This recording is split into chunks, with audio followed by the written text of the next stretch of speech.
decided to pick that thing called swim or sink. You will listen to people who have had issues, but they didn't sit down to say, oh God, why me? But they came out of those challenges and they are doing something with their life.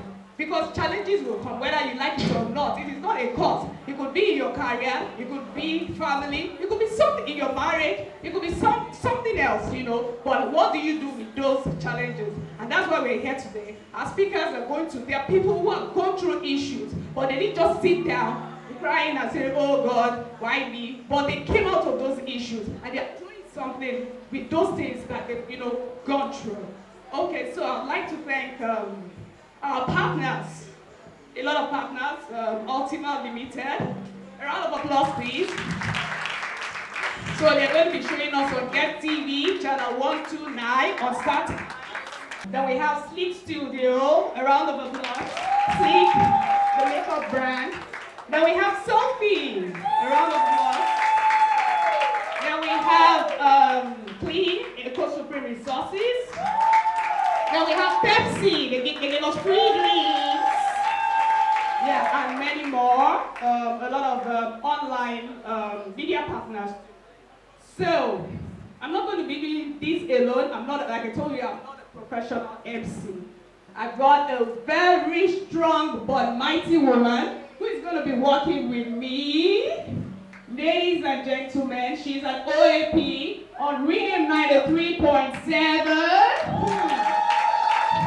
The most important thing is that you hear Apune. Oh my God. Apune is not from this part of the country. Ladies and gentlemen, let's welcome Tochi.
Dance related, but anyway, I didn't do bad night. Anyway, I was not supposed to ask her what her expectations are. I just wanted you to hear her from there.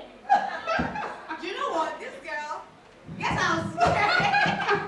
No, you guys, I don't know. What I did was I attended a broadcasting school. So what it does, it just helps you pronounce things better. So there's no funny, my darling. This is my voice in the morning, at night, when I wee, when I poo, when I do anything, this is my voice. When I want to connect, you have 30 billion to give me.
fellow dances.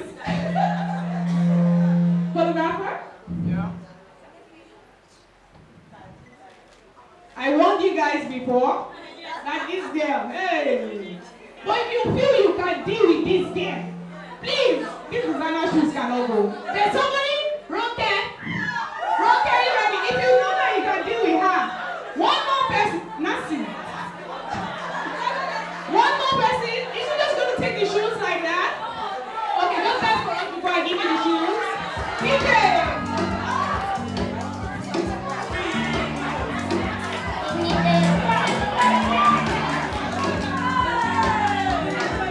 Somebody's angry! Somebody's angry!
Ladies, plus a few gentlemen, please welcome the Hangout with Tea kind of welcome, not my own, the bigger kind of welcome, Adenike, Oyetunde.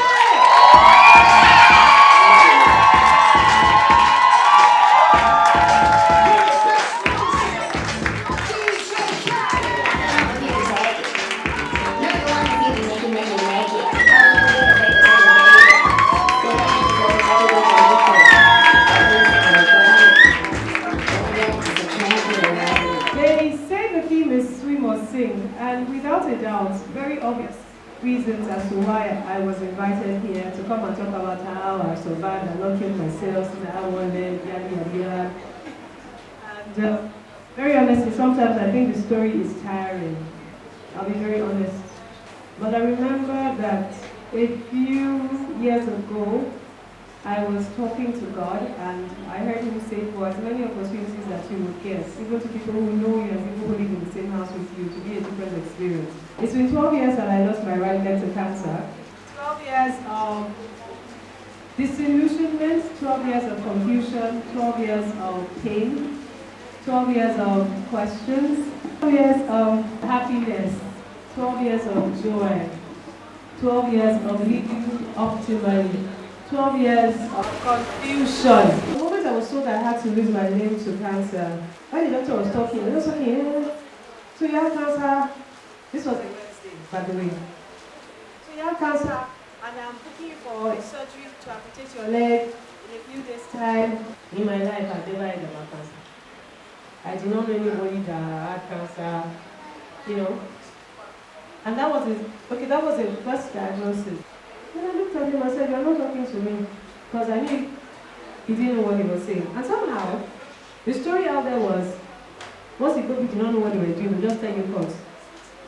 So in my head, I just believe this is just one of those stories that they don't know what really is going on, and the only way out is for them to amputate it. So I turned to my father, with the hope that your daddy will know what to do. That's what God told me to say.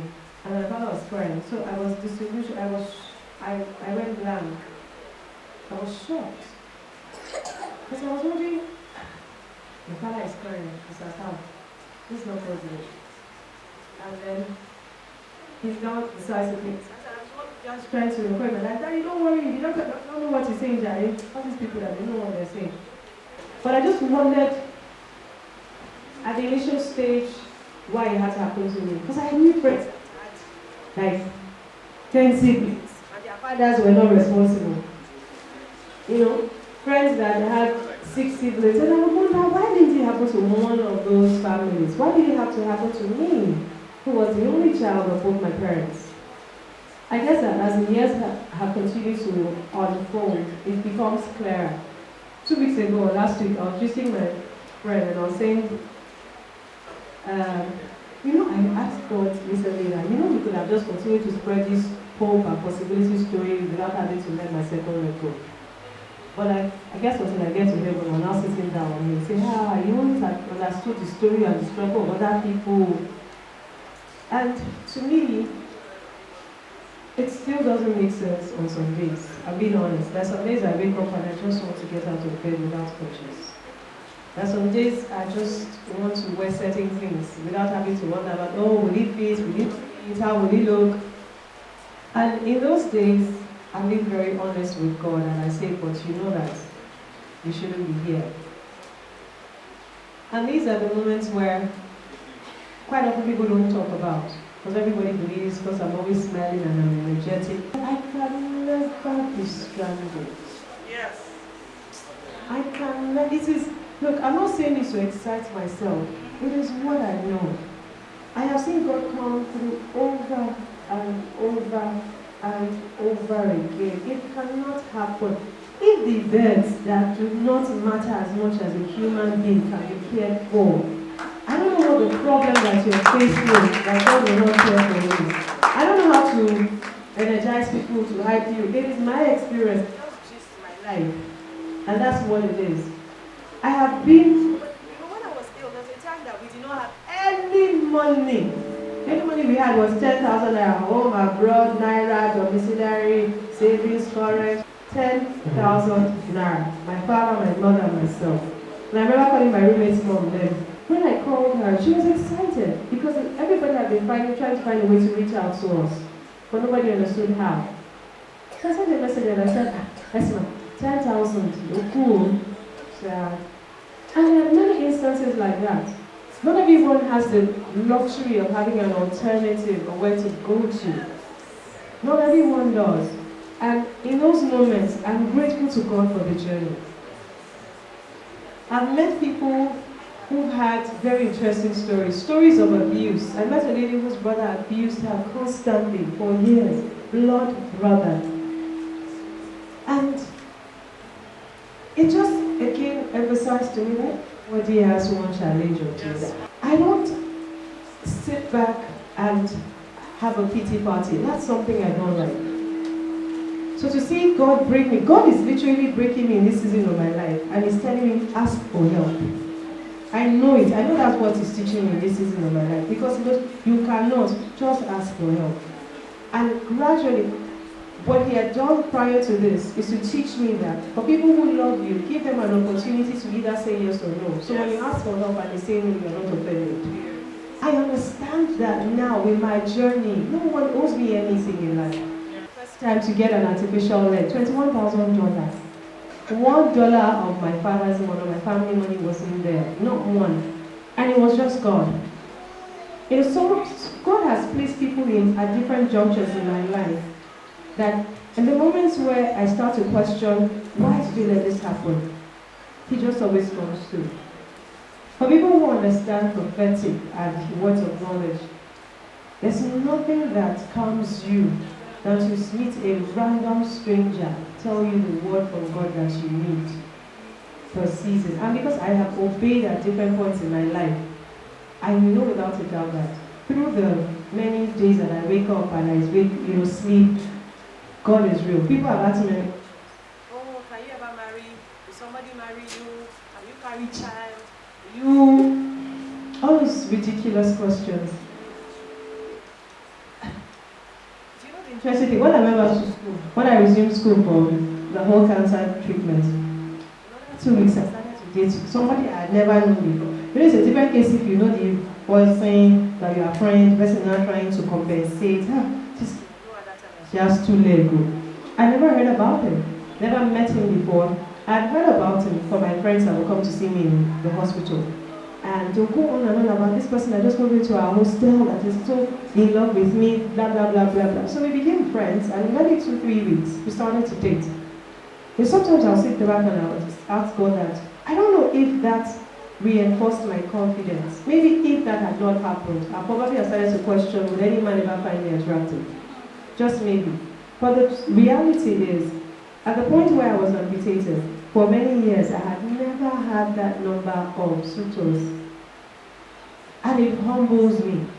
It really humbled me. Because I would see friends that have 2 legs, 2 hands, they are doing highlights. My friends have been doing concealer highlighter since. Now I'm a tomboy. I don't used to wear heels. I never used to wear heels, so I don't really miss them now. But they would not act them out. I realized that God understands the strength that each and every one of us carries. It doesn't make sense, even to me, quite often, But He understands that if He allows it happen to another person will probably have committed suicide. It's overwhelming sometimes, I'm honest. It's overwhelming, and I just need to learn. I started to learn to shut down.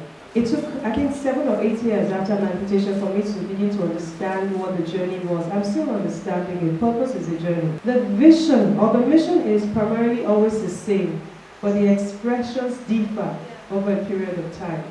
So for me, God started to take me on in that journey where I will live my life. I found myself in a place where I was almost getting to a point where it seemed like I was falling into the pressure that society was almost putting on me. And then I snapped out. And for me, because I woke up one day 2 years ago and I said I wasn't special leg again, I don't owe anybody an explanation. When I got to that space in my head, I was content because I'm owning every moment of this journey, which is what a lot of us do not know to do. Whatever the challenges are, your marriage isn't working as well as you have thought, your business isn't moving as you have thought, you don't have a house like me. I don't know what it is. Whatever the challenges are, you are not passing jam has been jamming you, you don't have anybody to help you financially, you've had an abortion. Whatever it is, understand that everybody's journey is different and everybody deals with things differently. I don't wake up changing the world in my head. I wake up and I'm just living my life. And that's one of the best gifts that God has given to me, and is making me to understand that if every single one of us begins to function in that capacity where we're not concerned about what the next person said, but more concerned about our personal happiness and the journey that God has brought us to, every single one of us begins to live optimally, and the world becomes a much better place. It doesn't even end the world's problems, not even the minutest of problems. It just leaves the people that are dear to me in more misery than I was. And I'm saying this because quite a number of us might have considered suicide. And I always say, get help.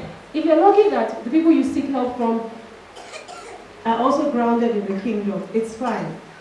But also get help from a medical personnel first, who understands that there's always a clear-cut difference between the medical part and the God factor. Because sometimes what we do when people bring challenges of this nature to us is we overwhelm them with the God talk. And in those moments, they don't need it. I think for me, I owned my grieving moment, but it did not come after I lost my limb, which is what I always tell people, amputees like myself, that it differs. For some people, shortly after your amputation, you are grieving. If she wanted to kill herself, I said, I promise you that she would have done so. But she's grieving, and Africans, we don't want to let people grieve. Let people grieve. That's something I've learned through my season of living as a person with one leg. There's days, 2 weeks ago, I just started crying. And I said, what happened? I said, I get it that it's from a place of love, but it's also pressure for me. I promise you. Because what it does is, if I go to this meeting, when I don't see the leg today, I'll go for another meeting or prayer next tomorrow. I don't see the leg. Is it that you want me to be angry with God? That's what it is. And it's only, that's the interpretation I guess. It's okay, I've dreamt it, I've seen it in my dream. I'm walking with 2 legs. Woohoo! In heaven, I have 2 legs. I get all of it. But, and I'm sharing this because a lot of us do not know how to handle different issues that relate to people. There's no harm in asking, how would you rather that I deal with you? And for people who understand that it's from a place of love and you're being genuine about it, I will tell you, love me by holding my hand. Love me by just calling me and breathing on the phone and not saying anything. Love me and showing up. I love food. Let's go have a meal. Love me, buy me books. I love autobiographies. Love me by buying me nail colors. There are different ways to love me than to love me the way you think that I should be loved. Because it continues to hurt me. And again, what it does is it opens up the wound for me. As often as I try to share the story, challenges will come. I'm the only one in this room that has one leg. It's not a thing that is, you create. It's not something that you factor into your life's journey. Nobody thinks things like this will happen. But when it does happen, what do? I've not even started my life. That's the truth. There are dreams in my head. There are things that I want to do, not because I want to be known for this. I go to places and I'll tell them, please don't, see, if you want me to come and talk, give me topic. I'm not coming to talk about one leg. Go to sue me. I'm being honest. Because what we do that we don't know is, even the challenges that we have, because I know that God is not stupid. Our challenges differ, every single one of us in this room. So it means that every single one of us should write a book. It's not everyone that will write a book. But the reality is every one of us has a story that is peculiar to us that would help me. There will be somebody here whose story is the story of strength, and the story of the Holy Spirit, and the story of, my wilderness journey where I am now. When you are in this place and you don't have job and you don't have house, there's no hard and fast rule to it. But what matters most is, in those moments, your anchor is what differentiates you from people who don't get it. And for someone like me, who thankfully God has been, loving enough to love me even before I knew who He was, is the fact that I can never be stranded. God loves me so much that at every point in my life, through this journey, it's been amazing. There are places I have been to that I never knew that they would know my name. My joy, honestly, is to see and show people that in this form of challenge, impossibility doesn't exist. Yes, Mom. That's the truth. Thank you. And it differs. Do not let anybody put you under pressure of any sort. Of any sort. I shared with you what the craziest of concerns has always been to people. Will she ever get married? The Holy Spirit used to remind me of days where when I'll be praying consciously for joy. Because I know that my joy is palpable and I know my joy is infectious. I know. So what one day I asked him, well, how does it happen? Then he took me back in time. I was reminding me of the days I would be praying for joy. Praying constantly. Romans 15:13, I will pray, and let me overflow with your joy. He says, with joy will you draw from the wells of salvation. And there's nothing in this world. I lost it. I resigned. What technically happened with my job over a week ago was they said they should fire me, and they said they should not fire me. So I was with my friend. And my friend said, so where do you want to go? I said, there's fellowship. I want to go to fellowship. He looked at me. He said, I don't feel like church. I looked at him. I said, church is not a feeling. Yeah. I said, it's in this moment that you go. And I said, I would rather stay there and cry if I have to in God's presence than to go and watch one movie and go and eat one food. Because God has shown me through the years how His love is not predicated on anything I do or will do. So therefore, everything that I am and who it is that I will continue to become, it is by His grace. So if you're sitting here and you have various forms of challenges, whatsoever it is, I will not beg you to swim. It's your business. Miles Monroe said it when he came to my church a few years ago. He said the richest place on earth is a graveyard. And I remember he said, die empty. So that when you meet your Savior, He would literally bid you, well done, thou good and faithful servant. Thank you.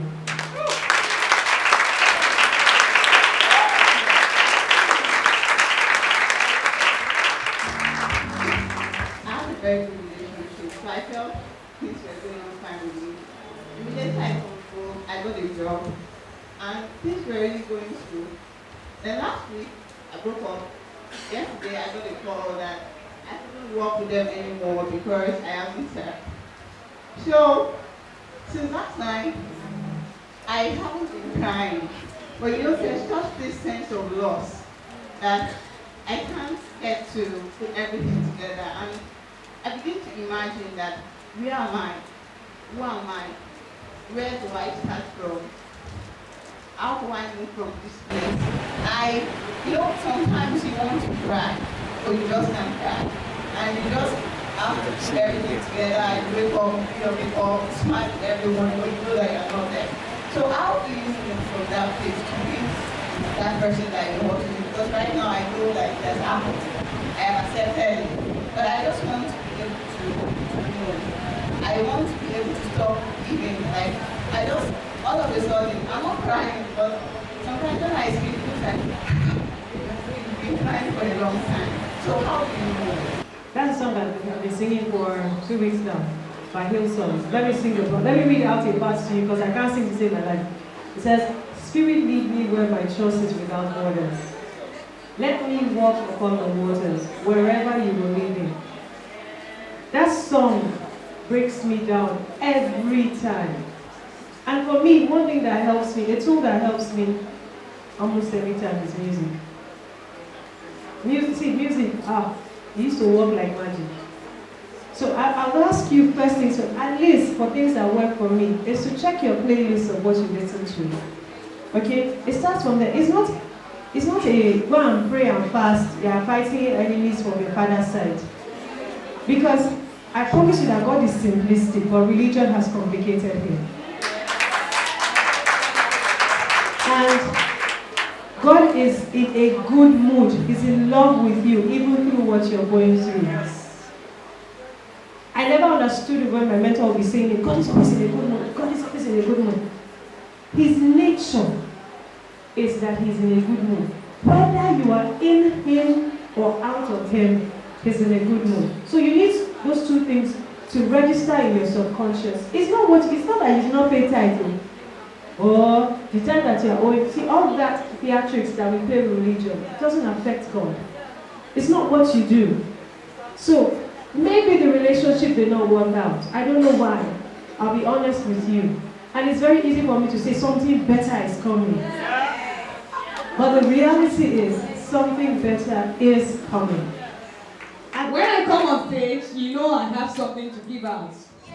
So if you miss the first dancing competition, there's another session. And let me show you what I'll be giving out. I'm not scamming you people this time around.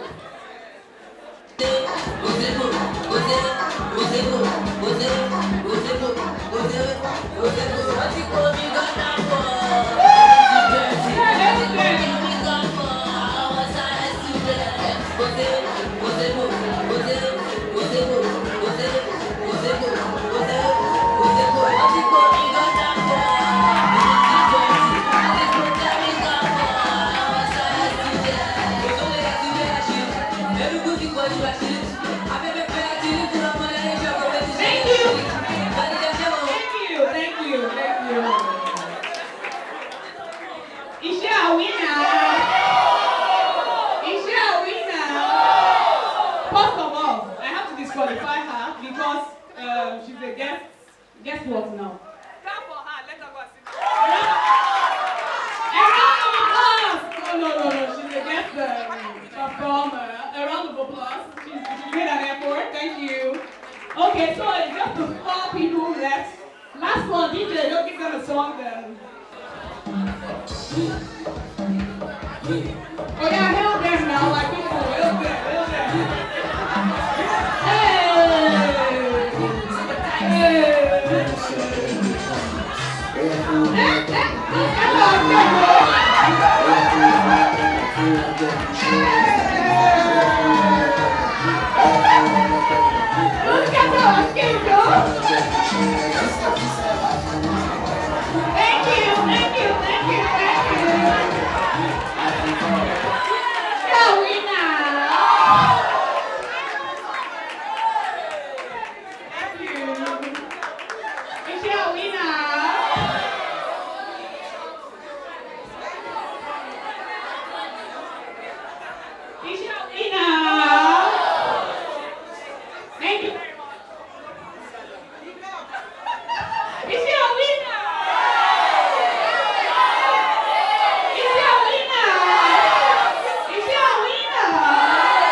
My sister and I launched it in 2007 to market sleek makeup and sleek hair. And we put a lot into the brand. We did a lot of marketing and we spent our husband's money very well. People thought that we got a marketing budget from the UK, but we didn't. That was our husband's money. So, obviously, the first challenge was faking. The fakers went to work. And because we were doing so much in terms of marketing, we didn't have enough cash to bring in enough product. So there was a gap which the fakers went to work to fill. Now, we did that because we had one of the owners of the company abroad was our person. He used to live in Nigeria, even though he was a British man, and he understood Nigeria. So he was very happy with what we were doing. And if he had remained in the company, I'm sure we would have been able to reap what we had sold. But due to some internal issues, they chucked him out of the company, he had to go to talk with his partners. It was a mess. And the mess affected us in Nigeria. So while dealing with that, other things were happening and our president came into power and the forex devalued and scattered everything again. My sister is a little bit less fixated than me. She can move easily, so she moved on to something else, but I couldn't. I was stuck in trying to make sleep continue working for me. Now, that is the only advice I can give you today is flexibility. When you're doing things, you need to be flexible so that when God is giving you something else, you can recognize it. Now, I didn't start out intending to sell makeup. I'm a medical doctor, and I have a diploma in dermatology. I had decided to go into cosmetic dermatology as concerns black skin. Well, luckily for me, in the process of all the upheavals with the sleep company, I launched my own skincare brand, which was formulated to tackle all the specific problems of black skin. But my skincare was like my adopted child or an unwanted child, and my sleep makeup was my baby. So I was spending all my efforts on trying to keep that going. I'm a medical doctor, my sister is a lawyer. We had not done any business prior to launching the brand. We didn't know any better. We were just going with our passion, exactly. So, anyway, as time went on, I could not let go, but eventually, I now realized that I need to make a change. And when I started paying more attention to my skincare brand, other opportunities started coming up. I was able to secure with the International Foundation of Estheticians in Brussels to get a license to run a beauty school. Because one of the things I always came across in the business is people wanting to be taught something.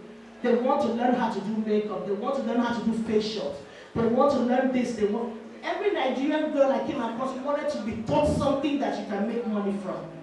That's one of the things I noticed about Nigeria, and that's why I just think this country is awesome. So, and I know that when you teach somebody something, they need to have a certificate that means something. And you know we don't have any regulatory bodies that do that in Nigeria. So I went after that and I got it. I got it pretty easily. And maybe because I got it pretty easily, I didn't pay much attention to it. But I think God was directing me there. When I got it, I now am able to give training and issue a certificate that means something. You can take it anywhere in the world and it will be recognized. So, my own experience is flexibility. Stay flexible so that when other opportunities come, you will recognize them and you will make use of them, because God has a way of redirecting us when it's time to move on. But if you stay fixated, you won't see it. So I have 4, I'm very, very proud of my skincare range. It is really, really good, but I'm not here to market my products. I'm just going to say that I have 4 of our scrubs to give away. The only other thing I'm going to tell you today is all the resources out there about skincare and skin habits have to do with white skin. Nobody goes out of their way to cater to us because we are such a minority to all the big conglomerates in the Western world. So nobody talks about us. And our skin is so thick compared to the thickness of Caucasian skin. So what we need is not what they need. They wrinkle easily, we don't. So almost every product that they are formulating is anti-wrinkle, anti-wrinkle, anti-wrinkle. We don't need that. If you take care of your skin and you use sunscreen, you are not going to wrinkle even into your 70s. What we need is exfoliation.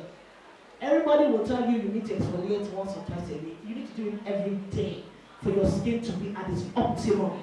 But you should do that with a scrub that is formulated for daily use. I dare say with confidence that my scrub is the best on the market. And I have 4 to give away. So T has asked me to ask you questions to win one of my scrubs. So the first question is, does anybody know what show Tommy or Ducey stars in? I've already said the answer to this one. What is if anybody remembers? Does anybody know when Seed Studio was launched in Nigeria?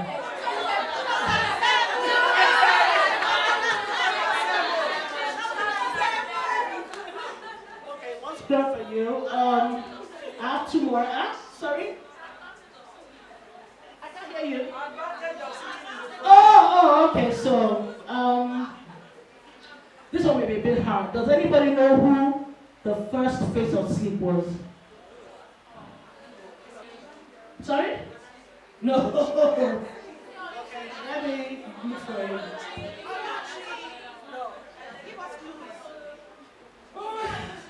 Okay, she's on Battleground. Does anybody know the show Battleground? She's on Battleground. She was the nurse, Shola. Yes. Yes. Yes. Makita Mocha. Yes. Okay, that was club already. Okay. Makita Mocha.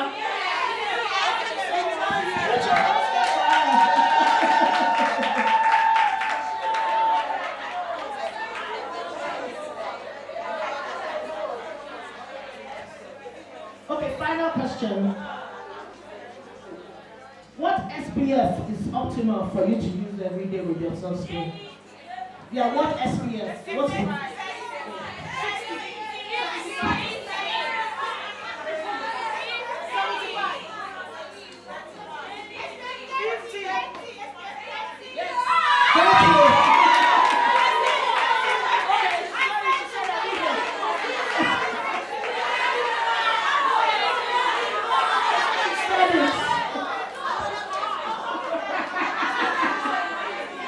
Thank you so much. You have an amazing audience. Thank you. Thank you.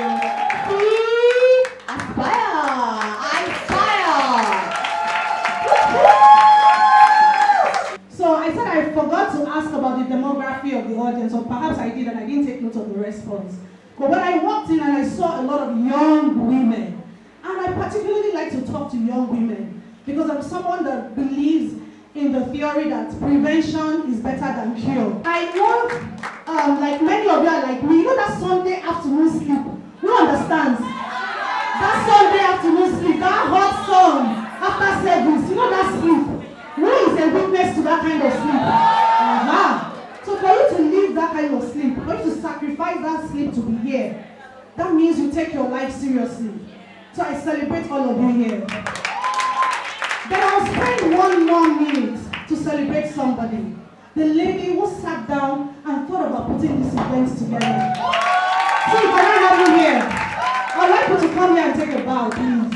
Please, we'd like to give her a standing ovation. Please celebrate her, because you don't know the impact of what you're doing. You might look at you as fun, but I know that some people will leave here with their life absolutely changed. Do you agree? So please let's celebrate her one more time. Thank you very much, team. I'm meeting her for the first time in my life. Yeah, I got her email and I said, okay, since another opportunity to talk to women, I might as well do it. I don't like to go out on Sundays because I work Monday to Saturday. And Sunday is the only time I have to sleep. You know that I have to no sleep again. Yeah, but when it has to know women, I make the sacrifice to come. And I'd like to celebrate my 2 sisters who came with me. They are the amazing Amazon women of them. That's my NGO. So when she was reading my profile, she was reading all those big grammar. I'm like, they're not telling us the real gist. I stand for women. I represent women. I have an NGO for women. It's called the Amazing Amazon Initiative. That is what I want to be known for. I don't care about international connection. I represent this, I represent that. I represent women, first of all, before I represent anything. And that's because of my story. How many people here are married? Very few. How many are single? A great number of us. That's very good.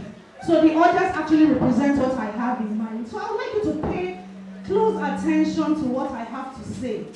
Particularly those of you who are single, because it will help you make vital decisions in life.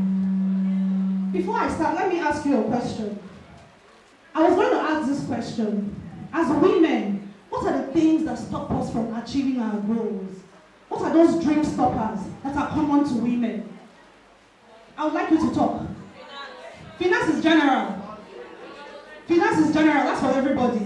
My question is, as women, marriage, bad marriage specifically, bad marriage can stop you from achieving your goals in life. What else? Childbearing. Yes, ma'am. Being a woman factor that sets you back. Okay, what else? Other women. Somebody said time? Age. So you get to a certain age in life, you can't really do much. Okay? Family. Kí ló ń wá káàkiri, obìnrin, kò lè jókòó, things like that. And that comes from family. I understand. Yes, ma'am. Sorry? Ignorance. That's general. I'm looking for factors that relate to women, particularly career. So having to choose family over career. So maybe we'll say family. Yeah, that's the what's hindering you from the career. That's the question. Culture. Yes. Environment. Religious belief. Yes, that a woman should not be seen. She should not even be heard. Okay. What else? Beautiful points you've all mentioned. And they are real. They are all realities, sub-realities. But I'm here to talk about swim or sink. I'm here to share my story. Before I share my story, I'll share one story. Then I'll round off with my story. The story I'll share is the story of a young girl I used to know some years back. I used to know this young girl at the age of 18. Her father gave her out in marriage to a man older than himself. Yes. The man was older than the girl's father. And she married the man, had children. The man was a pilot. Then the glam profession was being a pilot. He was very glamorous and they earned in dollars. They earned in hard currency. Every night out of Nigeria, they were getting big money. So it was a big deal to be a pilot. She lived on 1 acre mansion.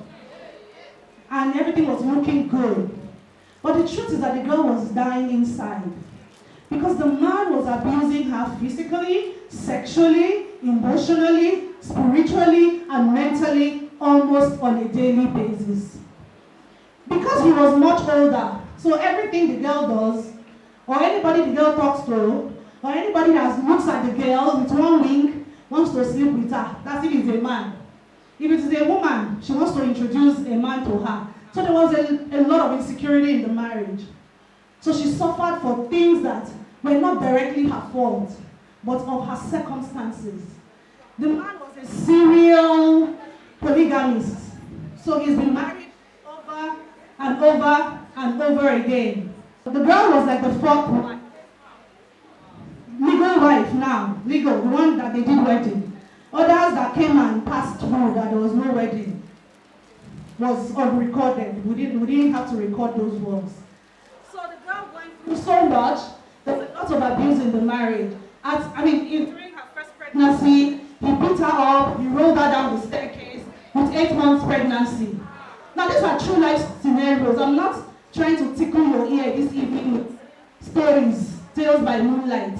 I'm telling you real life stories that I know and witnessed. He would beat her and roll her down the stairs, 8 months pregnancy. He would beat her, she would jump over the fence. She would sleep outside, mosquitoes and things would feast on her. Thankfully, it's not the era of kidnap and ritual killings. It was there then, but it's not as bad now, you know. Sometimes she has to sleep on the streets. She has to beg money from malams selling cola nuts to pay her way to school or even buy stuff in the house. Big man's wife. You know when you say the beating of your life? For some of you that say that, I'm sure you've not seen the beating of your life yet. But may you never see the beating of your life. That day, I literally got what they call the beating of my life. He beat me so much that my right eye, it's a miracle I can use the eye today. And that's why I don't take anything for granted. I could have been dead long ago. The things I went through, I see women that get one slap, they faint, they die. I see women they hit with one stick, they faint, they die. I'm coming from where they used to beat me with everything around. I hate clusters. I can't sit too close to people. I don't like too much furniture in my house. It all started from there.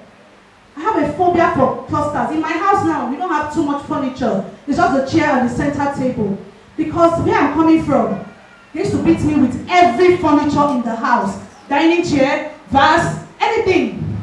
So when I enter a house that has too many furnishings, I mean, I have this fear in me. In church, I don't like people I'm not familiar with sitting too close to me. It's all from that. So when I'm moving my chair, somebody might think I'm doing guy. She's forming. They don't know my story. So they can't understand. Where was I before I mentioned that? Yes. So that beating, my eye literally came out. And my little son screamed. Because the beating was bad, you know, the usual beating, and I'm trying to cover and all that. My baby screamed, "Mommy, look at your eye!" That was when I realized that, because you know when you're beating and you're numb, you don't even know what is paining you or where is paining you. So when I tried to put my hand, my hand literally stopped like this. You know, like there was a huge gap from my face. And that was when I really let out a big scream. I tried to run out. Of course, he had locked the door. I started banging the door, pulled my shoes, started hitting it on the door, and my neighbors came out, forced the door open, and dragged me out. And that night, we practically stayed up all night. My neighbors trying to push back my eye, and by the next day, we went to General Hospital, Eye Foundation, and we started going to all kinds of places to try to treat my eye. Of course, I had a huge scar. Remember, I just resumed October 2nd, and this is October 19th. Zenith Bank with high-level discipline and all that. Of course, I can't go to work with that eye. But you see, this God that we serve is a very powerful God. That same day that this thing happened, hours before, I got my first check for Zenith Bank. That check was 250 million naira from ExxonMobil. I don't know anybody in Exxon. I didn't know anybody. I was just going to ExxonMobil to try to get an account, because when they put me in marketing the first time, I was crying. I'm like, I'm not from a rich family. I don't know anybody who will give me money for marketing. You know those praise of targets those days. I don't know if it's still as bad now. But during my time, it was really crazy. As in, you're not a banker, you don't have big checks. So I went to Zenith Bank, ExxonMobil to beg for checks, like running up and down. And I just saw, if you're familiar with Ozumba, the headquarters has a filling station by the side. So somebody pulled up the shutter for a truck to come in, and I ran in like a rat, because they wouldn't let me go through the entrance. Listen to me and listen real good. Pick out stuff. Don't just get carried away by the story. I'm telling you about determination right there. Determination. So I entered like a rat inside the... I've done crazy things in my life to get results. Results don't come in sitting in your comfort zone, sitting pretty, doing posh person. You have to do some really crazy things to get results, as long as it's legit. So I got under the shutter, and I went in, and I was just looking like, okay, they don't close that place, Abby. So what's going to happen now? I noticed there was light coming from somewhere. You know the way you're watching these epic movies, and people are in the forest, and then they now suddenly see light somewhere, and they start chasing the light. It was more like that for me. So I decided to follow the light. Guess what? The light led to their cooperative society, the cooperative shop, thrift shop, where they sell snacks. So I pretended I wanted to buy plantain chips and soft drinks. Thinking about it now, just looking at myself, like really. So while buying the plantain chips, I was scanning, observing your environment. I was checking, and that's why there were a lot of bankers coming out of that place. I'm like, for bankers to be here, that means there's something here, Abby. So I said, okay, we'll find out. So the office they were coming from, we entered, and I asked the man there, you know, just wore a simple shirt, looking regular. But people were greeting him, thank you, sir. So there's something about the guy, even though he was looking. So I now asked him that, please, I noticed a lot of bankers come here. Are they giving deposits? He now said yes, but he's not in charge, that he's from upstairs. That is when upstairs sign, they will bring it downstairs. Please, who would like to see upstairs? So I had to confess that I tried to enter from the front. It didn't work, so it was from the back I entered. And the man was like, madam, I'm sorry, I can't send you there. Just find out who the person is. If they approve, they will give you the draft. I will sign and you get your money. While I was hanging around, the Oga came down. And everybody, you know when you see an Oga, you will know now, from the skin to everything, the suit, everything. And the greeting was different, sir. Me, I thought they were even hailing the other guy. His own greeting was small. This one, they really, put this sound was different. So I'm like, this must be the Oga. So I quickly went to him. Take chances. Don't be afraid to talk to anybody. Be confident. So I spoke to him. I told him, He gave me his card and told me to call. But he never picks my call. After he gave me that card, he didn't pick my call. So I just kept going to ExxonMobil. Until that day, and I sat from morning till night, and they gave me the 250 million. Just like that, yes. But of course, I did some work, my consistency. They were tired of me. They just wanted to get rid of me. So they gave me the money. It was that same day that he beat me, and I couldn't go to work for 3 months. Now my question is, if I didn't get that check that day, which mouth I for take tell Zenith Bank that see my eye, I don't feel come work. When I go back to the branch, okay now, when I went, because they just brought us, so I can't use official car. So we are going for marketing with our person. How many people are bankers here or have banker sisters? When you go home, ask them. When you just join, you don't have level, you don't bring check. You go out with your personal cash, use public transport. So that's Zenith that day. I went with public transport with my personal cash. So I had to call my branch that please, is anybody on the island for me to ride back to Ikeja with? Remember, I have 250 million, so I have confidence now. I need a car to come and pick me. So they now told me, Madam is in the head office, so go to Ajose and go and join. That's our branch manager. I should not join her from Ajose. So I left Ozumba, went to Ajose to join her. And when she came down, she saw me. What are you doing here? There's no space in the car. What's one thing? I showed her 250 million. Somebody came down and I entered the car. Yes, so money talks. So I joined the car and I went to the head office. That's the day she called me, you are my amazing Amazon. And that's the name for my NGO. Because that's the day she proclaimed that I was the amazing Amazon. So while we were outside celebrating this check, a security man came to call me. Madam, auntie, one man has been coming. He has been coming since to look for you. The man, they vex. I'm like, I don't know. Elderly man, very old. I say, I don't know any elderly man now. Let me concentrate with this celebration. Well, before I do anything, you have come in. Come here. Guess what? My staff, my branch people, they didn't even notice. This guy dragged me into his car. Nobody noticed. Everybody was celebrating check. Because by the time I told them the story that I was in your presence, he came to pull me out. Everybody was like, we didn't see. But they just noticed that I left suddenly. Yeah, nobody noticed. And that was how he took me. He picked me up. But because of this check that God has just miraculously provided to secure that job, I stayed away for about 3 months, 2 months plus, for the face to heal. When I resumed, my madam sent me back home. That you can't work in this branch with this face.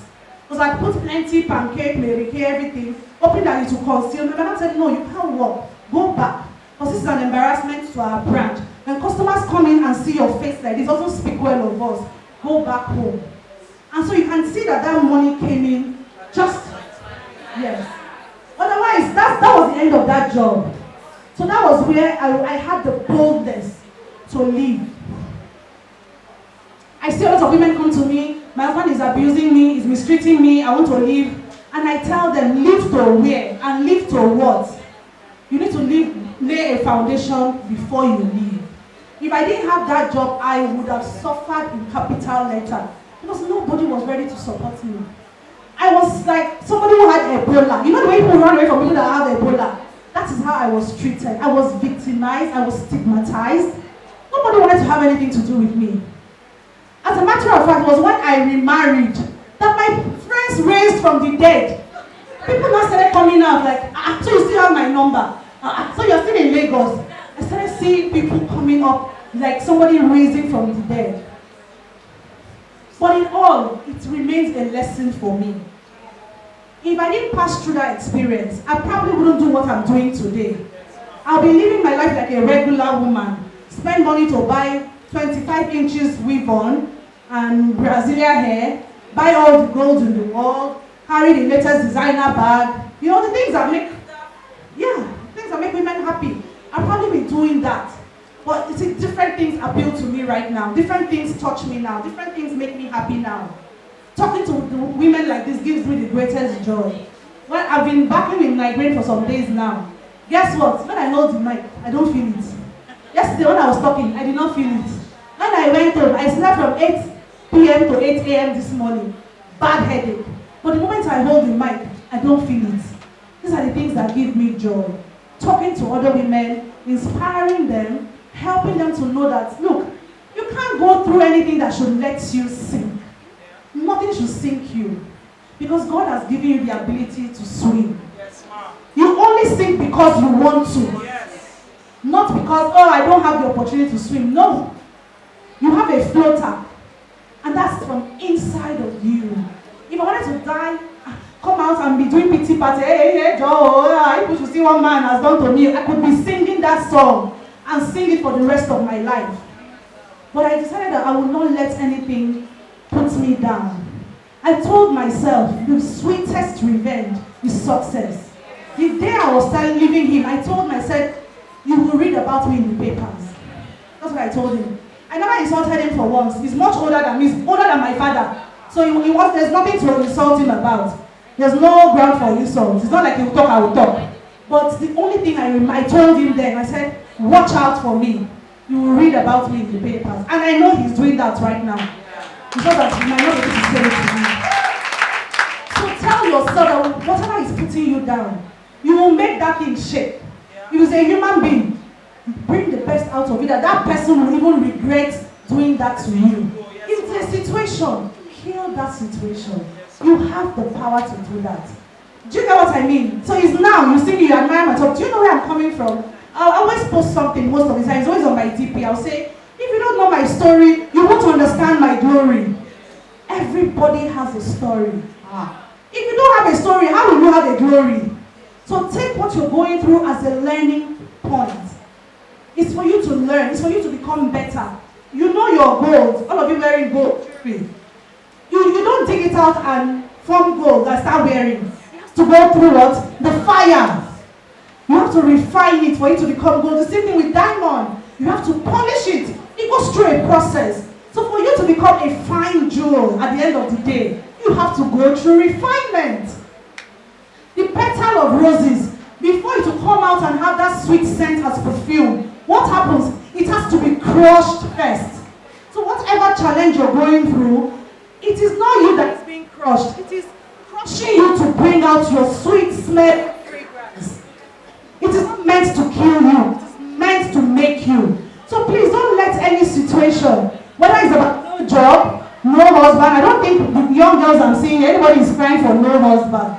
Look, when you make it, husband will come.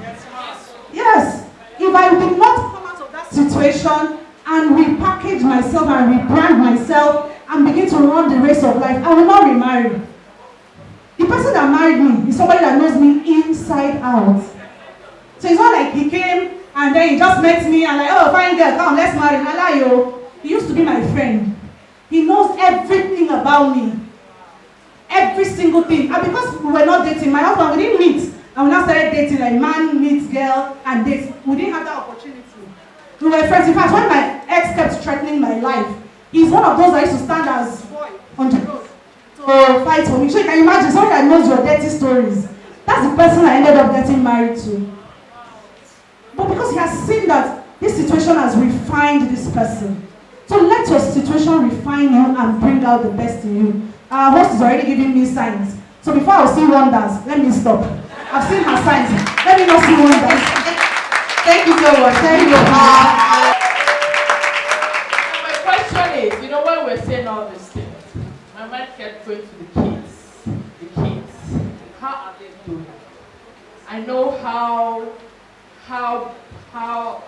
horrifying it would be for kids to watch their mother pass through such abuses. That's one. And secondly is, how did you manage to take that bold step, considering the kids? Because of course you're a mother, and I'm sure you had also put that into consideration. Thank you. All right, so that's a good question. How did the kids cope? Now, my ex was not discreet in any way. I know some women that are being abused, but their kids have no clue, right?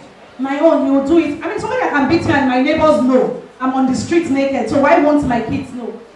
So he wasn't discreet. So my children knew, and it affected them, and it's still even affecting. Well, to a large extent, yes, my son is better now, but my first son was the most affected. He's the one that screamed, "Mommy, look at your eyes. my very first son. And the boy grew up to be a very violent and bitter young man. He's 22 now. Yes, I got married at 18. I was married off at 18. So I'm 41. Yeah, I'll be 42 this year. So that boy is 22 now, and maybe in the last 1 year, he's become a bit better. He's the kind of boy that will be in the house, you won't even know he's there. He's withdrawn. But I've been blessed with a man that is not just my husband, but he's a father to my children. So he has really helped. He really, really helped me to play the father figure and help the boys heal. My second boy is, what's up kind of guy. So he was able to move on. When I was trying to, the way some people brush over situations, but his own style of healing was easier. It was easier on the second than on my first. My first, I left when he was 10. I actually left that marriage 3 years before. I had a surgery, an ovarian cyst surgery. It was bilateral, so I was cut open from my navel to my vagina. It was that bad. He beat me up a few days after I came back from hospital with a plaster on it. And what was his reason for beating me? He was looking for his phone. And I did not get up to look for the phone. I was being too lazy to help him look for the phone. So he beat me up. That was the day I made up my mind that I was going to leave.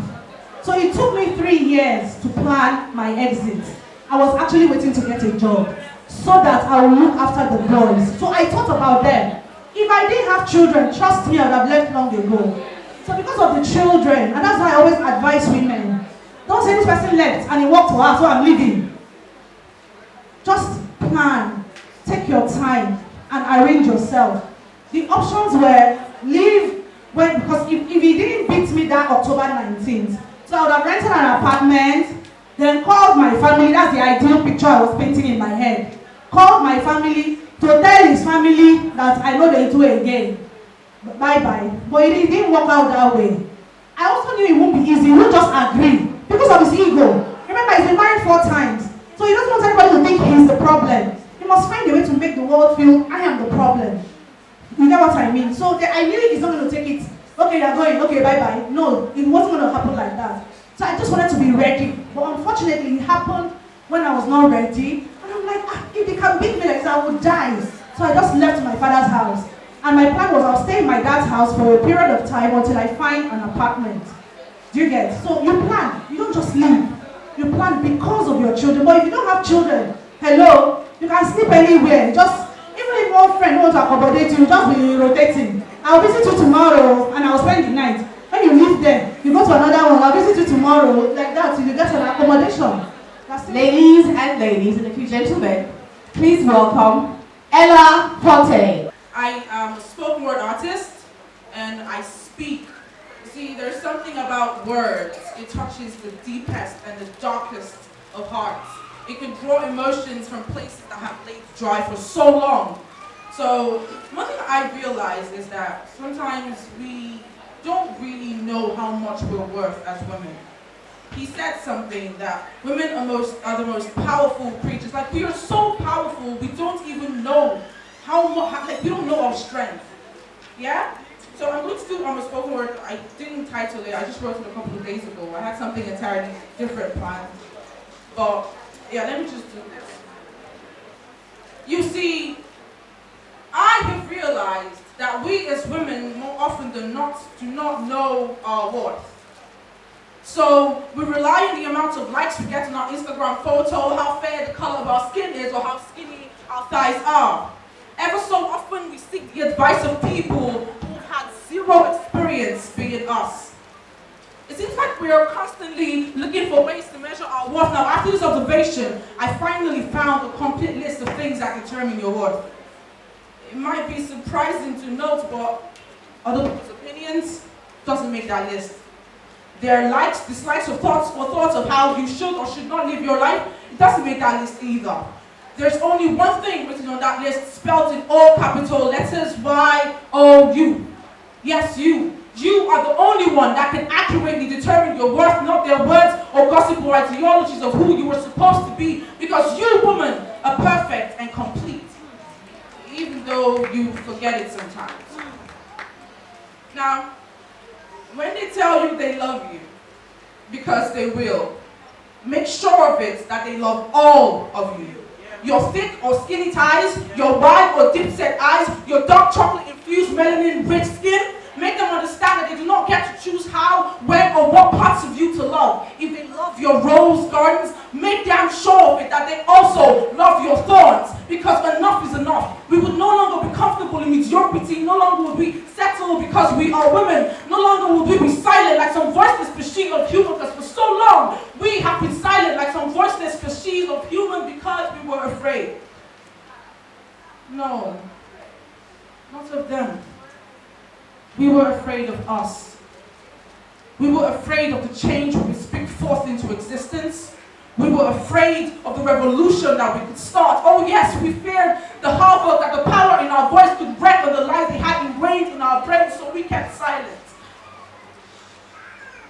But you see, our mothers and their mothers before them did not scream us into this world so we could silence ourselves. So scream and shout as you break through the walls they have built to keep you in check. Stomp on those barricades used in blocking your path to success. Unleash your scream like a banshee siren on behalf of the silent rape victims, on behalf of that 13-year-old girl about to have a child wrong yet still a child herself, on behalf of the many untapped potentials buried underneath our feet with the mothers of our mothers' mothers, on behalf of that woman who right this instant got hit in the face by the one person who swore to love and protect her. See, we do not have to wait for the Dora Milaje of the fictitious Black Panther to fight for us. Because we ladies, we are our own warriors. So let that war cry ring loud and clear as we take over the atmosphere. We are a force on our own, mightier than the raging wind, the stormy sea calms, the quaking of the earth quiets, and even the volcano knows not to compare its molten magma with the righteousness of a female's anger. The movement has begun. So tell them, those who hit us and bit us and pushed us to the ground when no one was around, tell them. Those who say we're only good enough in the other room, tell them. Those who say we being dark-skinned is not cool, tell them. I said tell them. Those who said that the waves of sports, technology, architecture, engineering was too turbulent for us to navigate and swim through, tell them. Those who said that we'll drown, sink, and the carcass of our careers will be washed ashore by a wave of men, tell them a new wave is here, tell them we are coming. And we are conquering everything that is in our paths. Tell them to get out of our way, else they will feel our metal melting fury's heat. Tell them that we are not afraid. We have finally realized what we truly are. We know that we are powerful beyond compare. And believe me, this is a battle that has already been won. So the title of the event is Sink or Swim. And what that represents for me basically is your approach. It's about your attitude to life. So I'll give you my own personal story, and maybe that would help one or two people here. I am a businesswoman.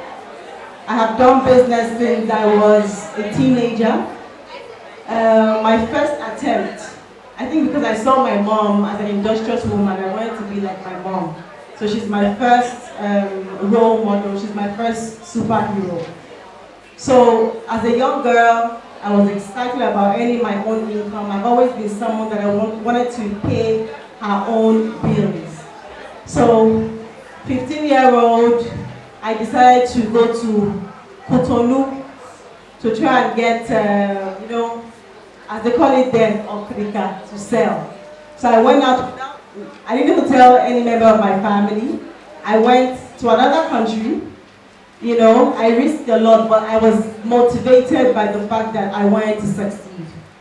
So success for me has always been part of my plan. And that's my journey from there. But my story I will share with you really is what happened to me about 4 years ago. So I worked with the bank for a few years, moved to an oil and gas company, and then I decided I got bitten by the entrepreneurial bug. I want my own business. You know, have your own time, wake up whenever you want.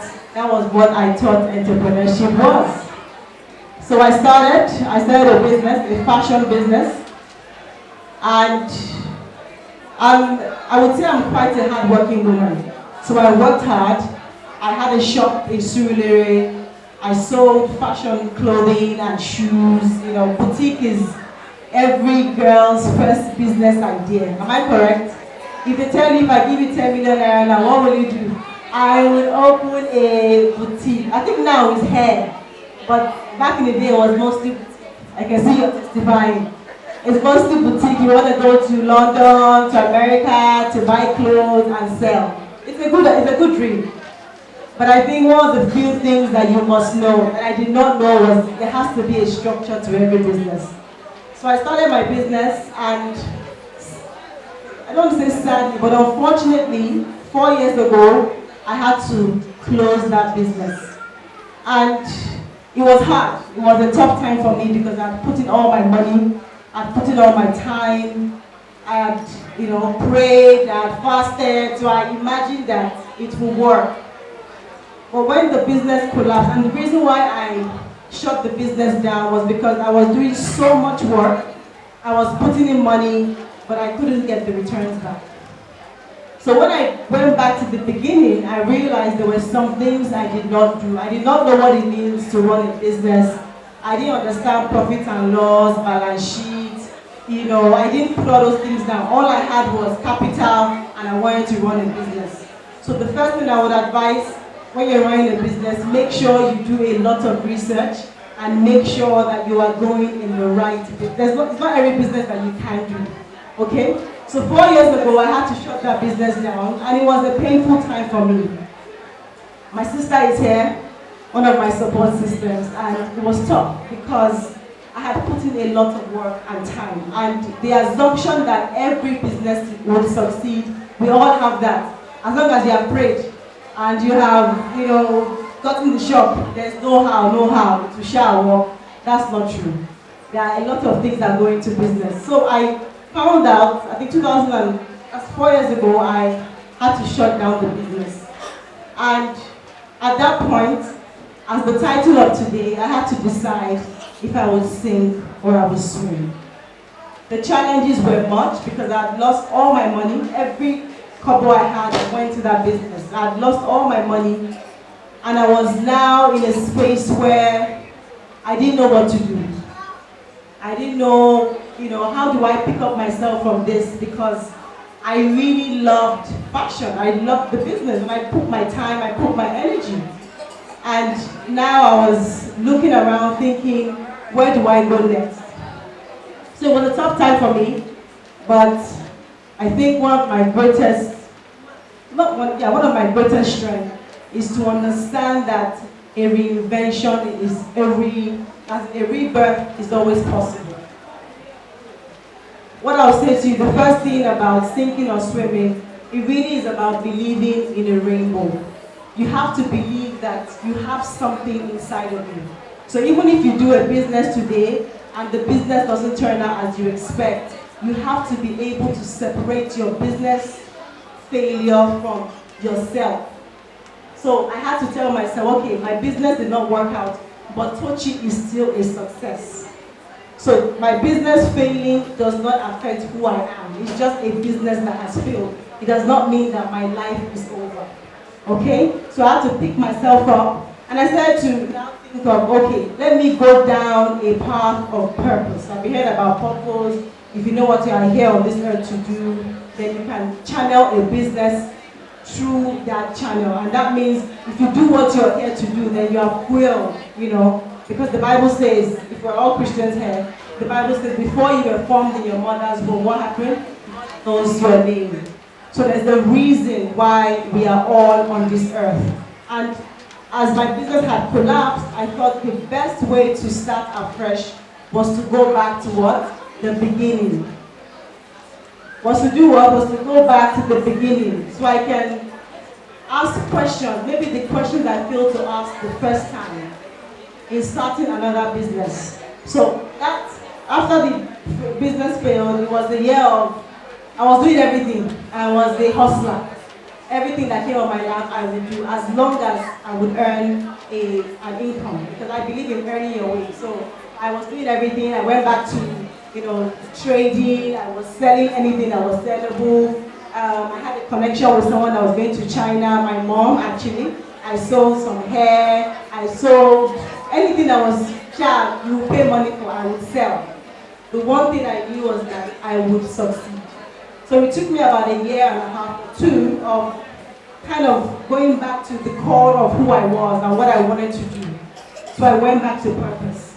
I am a Christian. I believe in God. I believe that I'm here for a reason. So I went back and I started to pray and ask God for exactly what kind of business I was to start. And it has led me down a different path. And that's why I can stand here today. But also, one thing I found that just because you find purpose as well does not mean challenges will stop. Challenges are a part of your life. It's a part of our lives. Well, I would say in Nigeria we have triple challenges. When I go on Instagram, I see a lot of online business people. I have my sister here, the woman I really follow, and she's in the US. And she will say, oh, this month I made $50,000 online. I made $1 million in 2017. And I'm happy, I'm inspired by those stories, and you have to be inspired. But I also you have to think of the environment that we are also in. So to avoid pressure of allowing some stories, rather than motivate you, they can actually demoralize you. So I'm also very careful of what I allow to come in. So what I'm saying to you is, when you are living through life every day would ask you a question. That's what I tell myself. When I wake up in the morning, life will ask me a question. Life will ask me, Tochi, how much of yourself are you going to give to me today? How much of yourself are you going to give to me today?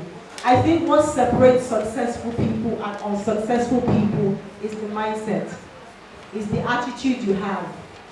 It's not the money in your pocket. It's really your mind. It's how you're going to give your best, how you're going to make the most of every opportunity that you have. So when life asks me in the morning, how are you going to live today? I'm going to be excited. I'm going to make sure I'm smiling. I'm going to have a positive attitude. And I think that's what determines whether you sink or you swim. It's your attitude towards life. It's what you see. We live in Nigeria. One of us here live in Lagos. We live in a very hectic environment. When I'm driving in my car, I'm going through maybe a relay, there's a container beside me, I'm scared. We don't live, because I've traveled a little bit, so living in Lagos is not the norm. So what I do is, I don't live in Lagos, but I live in Lagos. I live in my imagination. So like the lady was talking about music, I feed my spirit. I feed my soul with where I want to be rather than living where I am. So when you listen to music that takes you to a different level, you're almost building yourself. Maybe not for where you are, but you're building for the life that you want.